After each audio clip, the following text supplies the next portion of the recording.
Students, good morning. आज मैं आपको नवम पाठ गीतामृतम के बारे में पढ़ा रही हूँ। सो आप इसे बहुत ध्यान से सुनेंगे और समझेंगे। इनके मैं आपको श्लोक समझा रही हूँ, बहुत ध्यान से सुने और समझें। देखिए, पहला है श्रद्धा लभन्ते श्रद्धवाम लभन्ते ज्ञानम तत्परम सयेतेन्द्रिय ज्ञानम लब्धा परा शांतिम चिरे नाधिगच्छति। इन्होंने क्या कहा है? श्रद्धावान माने श्रद्धा वाला, लभते माने प्राप्त करता है। क्या? पहले देखिए इसका श्लोक, देखिए आप, मतलब इसका संदर्भ सुनिए। प्रस्तुत श्लोक हमारी पाठ्य पुस्तक देववाणी संस्कृत के गीतामृतम नामक पाठ से लिया गया है। अब आप इसकी व्याख्या सुनिए। देखिए, श्रद्धावान लभते माने होता है श्रद्धावान लभते, श्रद्धा वाला, लभते माने प्राप्त करता है ना। तत्परम माने क्या होता है? साधन परायण। तत्परम माने होता है साधन परायण। सतेंद्रिय माने होता है संयमित जीवन वाला। कैसा? सयतेंद्रिय माने क्या होता है? संयमित जीवन वाला है। लब्धा माने क्या होता है? लब्धवा, प्राप्त करते। लभते माने तो होता है प्राप्त करता, लब्धवा माने होता है प्राप्त करके। और अचिरेण, बिना विलंब के, शांतिम, बिना विलंब के, अचिरेण माने बिना विलंब के, और शांति माने शांति को। इसका मैंने शब्द बताया। अब इसका वाक्य समझेंगे। जितेंद्रिय, सत्येंद्र माने जितेंद्रिय, तत्परम माने साधन परायण और श्रद्धावान। जितेंद्रिय, साधन परायण और श्रद्धावान मनुष्य किसको प्राप्त करता है? ज्ञान लभते। किसको प्राप्त करता है? ज्ञान को प्राप्त करता है। तथा ज्ञान को प्राप्त कर, और ज्ञानम लब्धवा माने ज्ञान को प्राप्त करके। किसको प्राप्त करके? ज्ञान को प्राप्त करके वह अभी अचिरेण बिना विलंब के, तत्काल ही, मतलब शीघ्र ही किसको प्राप्त हो जाता है? शांतिम गच्छति, शांति को प्राप्त हो जाता है। क्लियर? एक बार और देख लीजिए। जितेंद्रिय है ना, जितेंद्रिय के माने बताया था मैंने, संयमित जीवन वाला, साधन परायण और श्रद्धावान। श्रद्धावान लभते माने श्रद्धावान मनुष्य किसको प्राप्त होता है? ज्ञान को प्राप्त होता है। तथा ज्ञान को प्राप्त, जब ज्ञान उसको प्राप्त होता है, उसको प्राप्त करके, ज्ञान को प्राप्त करके वह बिना किसी विलंब के तत्काल ही किसको प्राप्त कर लेता है? शांति को प्राप्त कर लेता है। क्लियर? अब दूसरा देखिए आप। ने ही ज्ञानेन सदृशम प्रतित्राही, क्या है? पवित्र में विद्यते तत्स्वयं योग संसिदय काले नात्मी विद्यन्ति। अब आप इसको देखिए, इसमें क्या बताया गया है, सुन लीजिए। ज्ञानेन सदृश माने क्या होता है? ज्ञान के समान। क्या होता है? ज्ञानेन सदृश माने ज्ञान के समान। यही लोक है। यह लोक है मतलब क्या होता है? इस लोक में। क्या होता है? इस लोक में। विद्यते माने है। क्या? इस लोक में है। आप देखिए, आप इसका ज्ञान के समान, ज्ञानेन सदृश माने समान, कोई भी पवित्र नहीं है। किसके समान? ज्ञान के समान कोई पवित्र नहीं है। क्योंकि, अब देखिए, क्योंकि मनुष्य योग सिद्ध माने क्या होता है? योग में प्रवीण। योग सिद्ध माने योग, क्योंकि मनुष्य योग में प्रवीण होकर कालेनात् माने विद्यन्ति। कालीनात् माने समय के अनुसार स्वयं ही उसे प्राप्त कर लेता है। किसे प्राप्त कर लेता है? ज्ञान को प्राप्त कर लेता है। इन्होंने दोबारा देख लिए। ज्ञान के समान कुछ भी पवित्र नहीं है ना। ज्ञान के समान कुछ भी पवित्र नहीं, क्योंकि मनुष्य किसमें?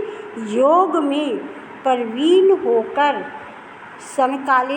कालीन माने समय के अनुसार स्वयं ही उसे प्राप्त कर लेता है। क्लियर। अब आगे देखिए, न जायते मीरियते, न जायते मीरियते वा कदाचित नान्यं भूत्वा भविता न भूये। अब इन्होंने आगे क्या है देखिए, जायते मानी जन्म लेता है, मृत्यते मानी जायते मानी जन्म लेता है, मृत्यते मानी मरता है। क्लियर। और भूतवा मानी होकर, भूतवा मानी क्या है, होकर, भविता मानी होगा, भूतवा मानी होकर, भविता मानी होगा, भूय माने पुनः। अब इस लाइन का देखिए क्या क्या है, अन्य मानी शरीर, यह आत्मा, यह आत्मा किसी काल में न तो क्या करती है, जन्म लेती है, और न ही किसी काल में मरती है। न जायते मियते मानी क्या कहा था मैंने अभी, जन्म लेती है और न ही मरती है। उत्पन्न होकर, भूत्वा वित्वा, उत्पन्न होकर मतलब पुनः उत्पन्न होकर, फिर होने वाली, पुनः उत्पन्न होकर होने वाली है। क्योंकि ये कैसी है, उत्पन्न होकर फिर होने वाली है। और कैसी है, अजय मानी क्या होता है, अजन्मा, अजन्मा। और नित्य मानी नित्य, शाश्वत मानी सनातन, सदा सनातन। नित्य मानी क्या होता है, सनातन। और हन्यते मानी क्या होता है, मारा जाता है। क्योंकि यह अजन्मा, नित्य, सनातन और कैसी है, पुराना मानी पुरातन है। ये कैसी है महात्मा, अजन्मा, नित्य, सनातन और पुरातन है। शरीर हंत्या माने शरीर के मारे जाने पर भी यह नहीं मरती है। क्योंकि ये आत्मा अजर अमर है, तो आप जानते ही हैं, क्योंकि न तो कोई से मार सकता है, न कोई से भिगो सकता है, न ही जलवायु जला सकती है। आत्मा के बारे में आपने सुना है। तो उसी तरह से यह आत्मा कैसी है कि यह आत्मा किसी काल में न तो जन्म लेती है और न ही मरती है, तथा न ही उत्पन्न होकर फिर होने वाली है, उत्पन्न होकर फिर होने वाली है। क्योंकि यह अजन्मा है, नित्य है, शाश्वत है, शाश्वत माने सनातन है, और पुराना माने पुरातन है। शरीर के मारे जाने पर भी यह नहीं मरती है। क्लियर। अब आप आगे देखिए, तेज क्षमा शति शोचम अद्रोही नाति मानति। तेज माने क्या बताया है, तेज माने क्या होता है, तेज। क्षमा माने क्षमावान, धृति माने धैर्यवान, शोचम माने पवित्र, अद्रोह माने द्रोह न करना, और अति मानिता माने अत्यंत घमंड वाला। तेज माने तेज, क्षमा, धृति माने धैर्यवान, शोचम माने पवित्र, और अद्रोह माने द्रोह न करने वाला, और अति मानिता माने अत्यंत घमंड वाला। इसलिए देखिए, तेज, क्षमा, धैर्य, शुद्धता, शोचम माने शुद्धता, अद्रोह माने द्रोह न करना। तेज, क्षमा, धैर्यवान, शोचम माने शुद्धता, अद्रोह माने द्रोह न करना, और ये अति मानता माने क्या होता है, अत्यंत घमंड वाला।